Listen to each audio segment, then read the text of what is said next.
Dorothy Mary Hodgkin était une chimiste britannique à qui l'on doit le développement de la cristallographie des protéines. Elle est née Dorothy Mary Crowfoot le 12 mai 1910 au Caire en Égypte.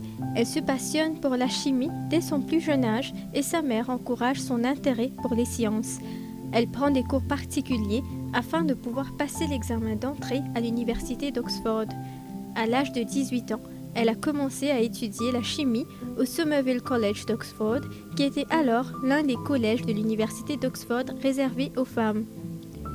Elle prépare un doctorat à l'université de Cambridge sous la direction de John Desmond Bernal, où elle prend conscience du potentiel de la cristallographie au rayon X pour déterminer la structure des protéines, travaillant avec lui sur la première application de la technique à l'analyse d'une substance biologique, la pepsine. En 1933, elle obtient une bourse de recherche du Somerville College et, en 1934, elle retourne à Oxford. Elle est nommée première boursière et tutrice en chimie en 1936, poste qu'elle a occupé jusqu'en 1977. Dans les années 40, l'une de ses étudiantes était Margaret Roberts, la future Premier ministre Margaret Thatcher, qui a installé un portrait de Hodgkin à Downing Street dans les années 80.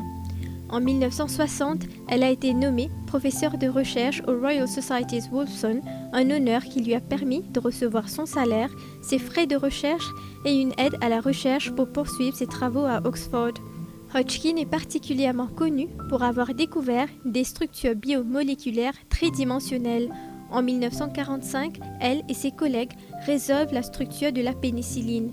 Toutefois, ses travaux n'ont pas été publiés jusqu'en 1949.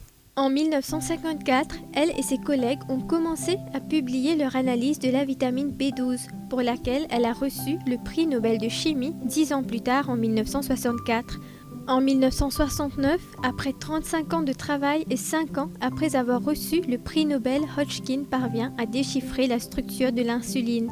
Elle est considérée comme l'un des scientifiques pionniers dans le domaine de l'étude des biomolécules par cristallographie à rayon X. Dorothy Hodgkin a publié sous le nom de Dorothy Crowfoot jusqu'en 1949, date à laquelle elle a été persuadée par la secrétaire de Hans Clark d'utiliser son nom de femme mariée pour le chapitre qu'elle a rédigé dans The Chemistry of Penicillin. Par la suite, elle a toujours été publiée sous le nom de Dorothy Crowfoot Hodgkin. Dorothy Hodgkin s'est retirée de la vie publique en 1988 et elle est décédée en 1994. En plus d'être une scientifique de premier plan, Dorothy était connue pour sa personnalité aimable, humble et généreuse.